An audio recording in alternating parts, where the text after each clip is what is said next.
Welcome back guys. நேற்றுக்கு உங்ககிட்ட ஒரு கேள்வி கேட்டிருந்தேன். திருமணம் ஆகிறதுக்கு முன்னாடி ஒரு ஆணோ ஒரு பெண்ணோ என்ன மைண்ட் செட்டில் இருந்தால் அவங்களோட வாழ்க்கை திருமணம் ஆனதுக்கப்புறம் இனிமையாக இருக்கும் இல்லையா? இதான் கேள்வி. ஸோ த ஆன்சர் இஸ், நீங்கள் டீம் பிளேயராக இருக்கிறதுக்கு தயாராகிக்கணும்.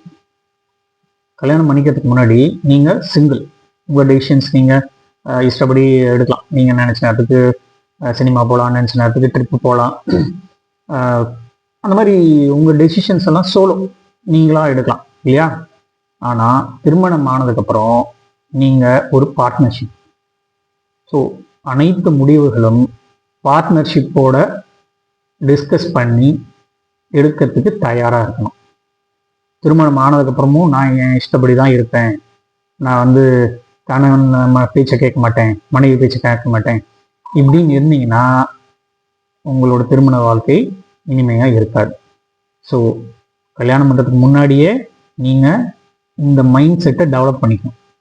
நான் பார்ட்னர்ஷிப், ஒரு டீம் ஒர்க் பண்ணுறதுக்கு தயார். ஏன்னா family is a team work. கணவன் ஒரு மாதிரி, மனைவி ஒரு மாதிரி இருந்தால் கட்டாயமாக அந்த ஃபேமிலி நல்லபடியாக இயங்கிறதுக்கு வாய்ப்பு இல்லை. ஸோ நீங்கள் you create a mind set. எப்படின்னா, நான் என் மனைவியோடவோ என் கணவனோடவோ சேர்ந்து முடிவுகளை எடுத்து ஒரு டீம் ஒர்க்காக வேலை செய்ய தயார் அப்படின்ற மனப்பான்மையை நீங்கள் வளர்த்துக்கணும். நோக்கம் என்னன்னா, what is good for the family, நம்ம ஃபேமிலிக்கு நல்லது இது, அதுதான் செய்யணும். எனக்கு பிடிச்சது நான் செய்வேன் அப்படின்னு செஞ்சுட்டு ஃபேமிலிக்கு அது நல்லது இல்லைன்னா இட் இஸ் நாட் குட். நம்ம திருமணத்துக்கு தயாராக இல்லை, தகுதி இல்லைன்னு அர்த்தம் ஆக்சுவலாக. ஸோ எல்லா முடிவுகளும் கணவன் மனைவி ரெண்டு பேரும் சேர்ந்து டிஸ்கஸ் பண்ணி அந்த முடிவு எடுக்கணும். அதில் ஒரு ரூல் இருக்கு ஆக்சுவலாக, 50% கன்செஷன் ரூலு. அது என்னன்னா, கணவன் ஒன்று நினைக்கிறாங்க, மனைவி ஒன்று நினைக்கிறாங்க, ரெண்டுமே டிஃப்ரெண்ட்டாக இருக்குது. இதுக்கு ரெண்டுக்கும் மத்தியில் ரெண்டு பேருமே விட்டு கொடுத்து 50% ரெண்டு பேருமே விட்டு கொடுக்கணும். சரி, நான் 50% விட்டு கொடுக்குறேன், நீங்கள் 50% விட்டு கொடுங்க அப்படின்னு சொல்லிட்டு ஒரு காமன் பாயிண்ட் அரைவ் பண்ணணும். இப்போது ஒரு டெசிஷன் என்டையர்லி மனைவியோட டெசிஷன் ஒன்றா இருக்குது, கணவனோட ஒரு டெசிஷன் இன்னொன்னா இருக்குது, ரெண்டுமே என்டையர்லி டிஃப்ரெண்ட்டாக இருக்குது. ஒரு காமன் பாயிண்ட்டுக்கு அரைவ் பண்ண முடியல அப்படின்ற பட்சத்தில் நீங்கள் ஒரு எக்ஸ்பர்ட்டை அணுகுங்க. உதாரணத்துக்கு இப்போ நான் திருச்சியில் செட்டில் ஆகணும் அப்படின்றது என்னோட பிளான், என்னோட மனைவியோட பிளான் நாமக்கல்ல செட்டில் ஆகணுன்றது என்னோட பிளான். சரியா? இப்போ ரெண்டுமே தப்பு கிடையாது.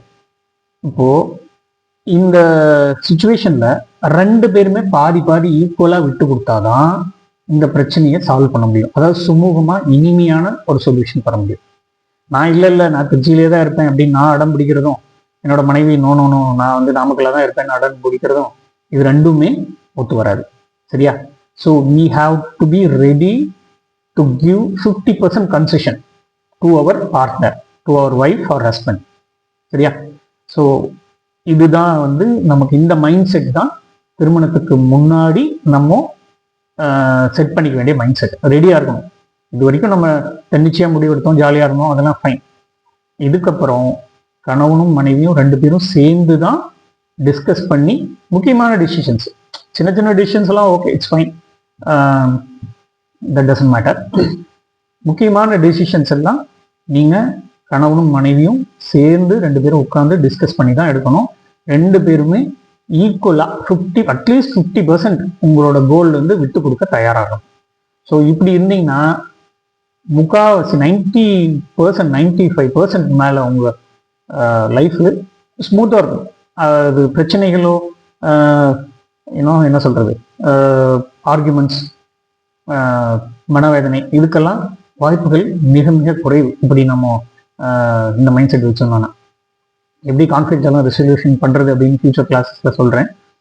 ஸோ இதுதான் உங்களுக்கு தேவையான மைண்ட் செட். சரியா? So you should be ready to discuss with your partner and B a team member. ஒரு டீம் மெம்பராக நீங்கள் வேலை செய்ய தயாராக இருக்கணும். பார்ட்னர்ஷிப்போட அவங்க கணவனோ மனைவியோ அவங்களோட சேர்ந்து பார்ட்னர்ஷிப்போட நீங்கள் முடிவுகள் எடுக்கிறதுக்கு தயாராகணும். இந்த மைண்ட் செட் இருந்தால் உங்களுக்கு பெரும்பாலான பிரச்சனைகள் வந்து தவிர்த்தரலாம் கல்யாணத்துக்கு அப்புறம். Okay, thank you. ஸோ உங்களுக்கு பிடிச்சிருந்தா இந்த வீடியோ உங்கள் ஃப்ரெண்ட்ஸ்க்கு ஷேர் பண்ணுங்கள், சப்ஸ்கிரைப் பண்ணுங்கள்,